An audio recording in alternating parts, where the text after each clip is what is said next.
wanna come with me because you look so fine that I really wanna make you mine. I say you look so fine that I really wanna make you mine. 4, 5, 6, come on and get your kicks. Now you don't need the money when you look like that, do you, honey? Big black boots, long brown hair. She's so sweet with her get back stare. Well, I could see you home with me, but you were with another man, yeah. I know we ain't got much to say before I let you get away,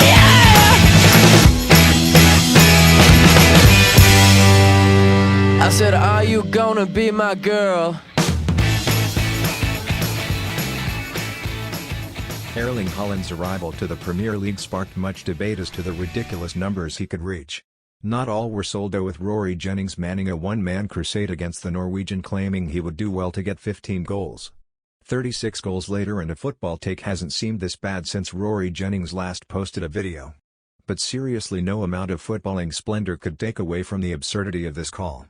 This shout is right up there claims from Alan Hansen that you couldn't win anything with kids. You can't win anything with kids. Or anybody's claims that Gary Neville can be a successful manager. Let's not forget Carragher's claim that Lisandro Martinez could not succeed in the Premier League because of his height. His signing over the summer sparked much controversy, which was reported and handled fantastically by the media, as shown by this clip here. He will be, there he is, the shortest centre-back in the Premier League next season, at 175 centimetres tall. Just like a 5'4" blonde girl, the pundits failed to look past the sixth test. Martinez's success this season is a victory for short kings across the world. Koulibaly was also signed in the summer and vowed to be the security of the Chelsea team.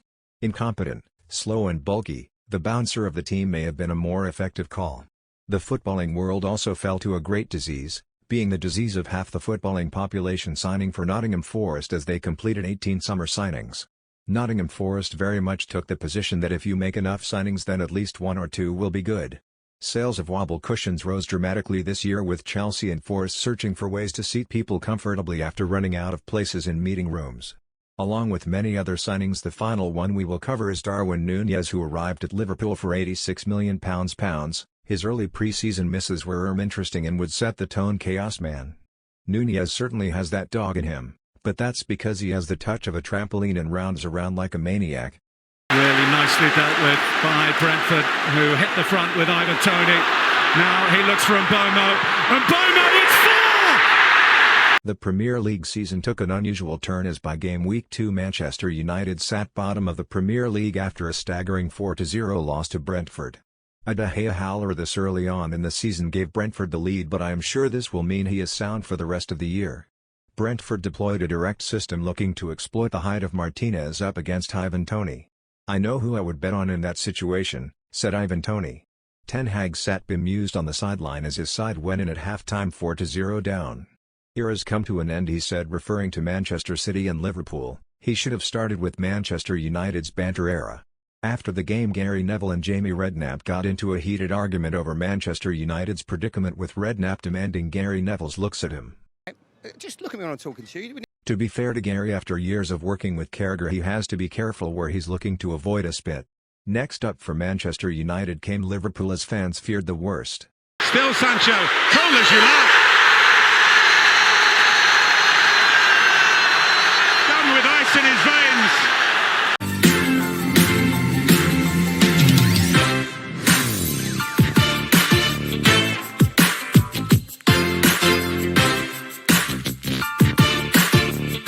As the manic nature of the start of the season drew to a close, deadline day arrived, bringing with it its usual madness.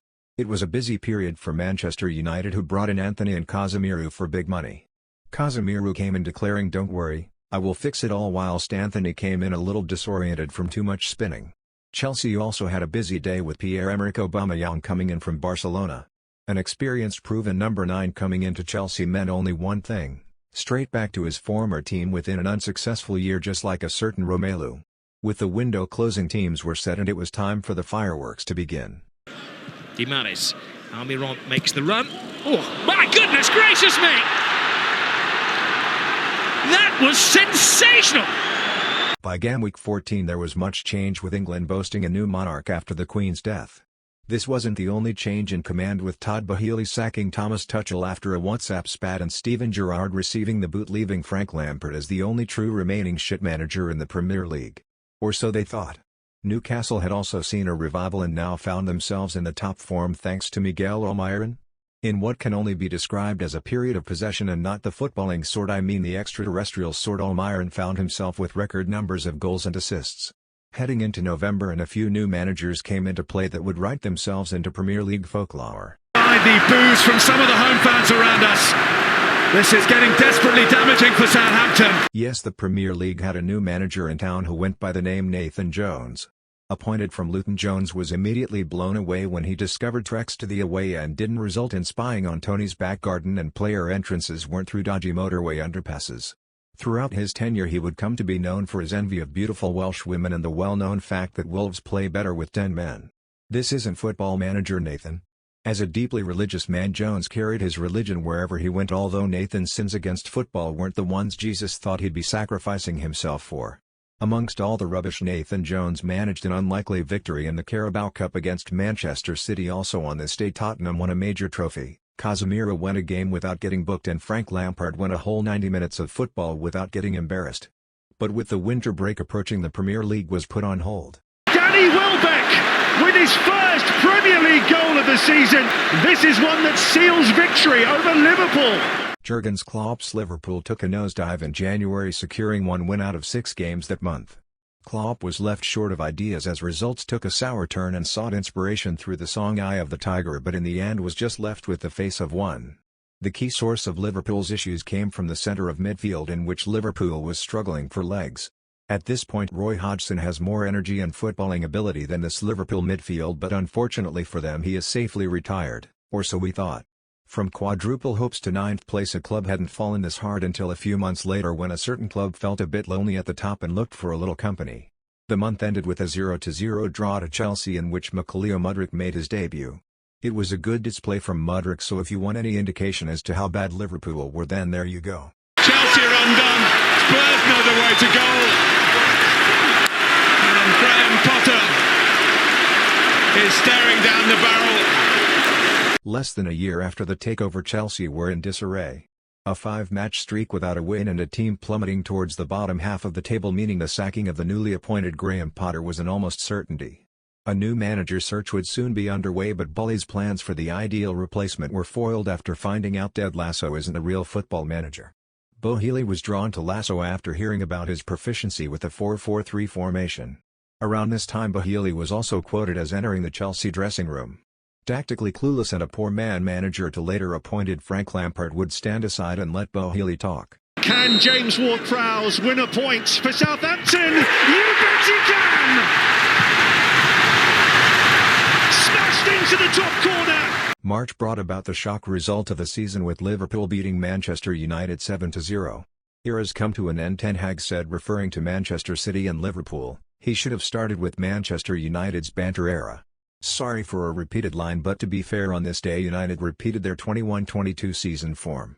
As March drew to a close, fireworks came after Tottenham drew 3-3 with Southampton, with Antonio Conte going into overdrive in his post-match press conference. Of today, I prefer to hide the situation and to try to speak, to try to improve the spirit situation with the words. Improve the spirit? Before this Southampton game there was more spirit present in a graveyard than amongst Tottenham Hotspurs and their fans. Another alibi. Why? I don't know, because they are used here. And Tottenham's story is this. 12 years trophyless and countless managers, and now being publicly embarrassed by the top man.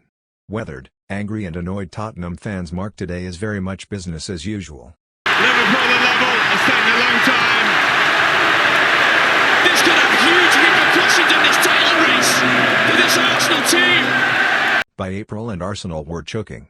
A year of hard work was falling apart in front of their eyes.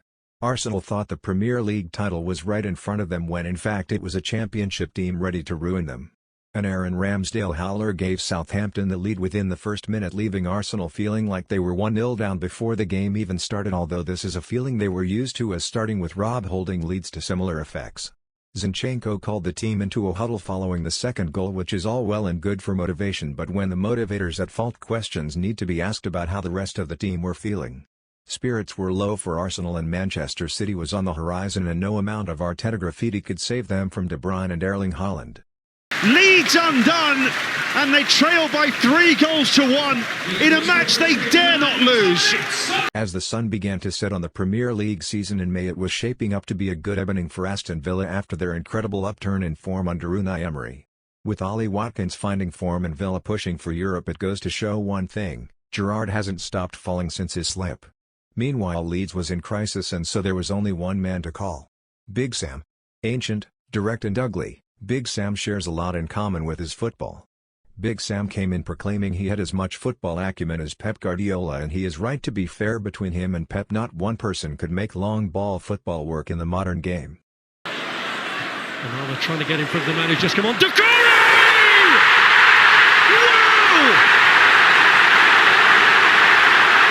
It's an incredible goal by any standards, but in a game of this importance, that has just raised the roof. It could be a lifesaver for Everton. The final day came and went, and with it so did Leicester's time in the Premier League. From Premier League winners to relegation in 6 years, a line which is the title of Danny Ward's biography coming out this year. The book will cover every aspect of Ward's life, as he leaves no detail amiss due to the fact he can't save anything. Jamie Vardy iconic wind-up celebrations are at an end. It just won't hit the same when he roars after scoring against Hull, of spats toward abuse against Millwall, and so the season was over with Manchester City champions. Arsenal dreamed for so long, but by the end their luck was much like Arsenal fans in 2014. Out. Newcastle and Manchester United secured top 4 with the team in black and white, showing that no matter how unrealistic your dream is, there is a rich Saudi out there who can make it come true. Spurs were left Europe-less after Stellini and Mason, 2 managers so bad they made Nathan Jones look competent, and 3 teams took the plunge: Southampton, Leeds, Leicester, allowing the mighty Luton Town to rise from the gutters and play in the top division against all odds. Can't wait until Thomas Partey is breaking Luton residents' windows. Bring on 2023-24.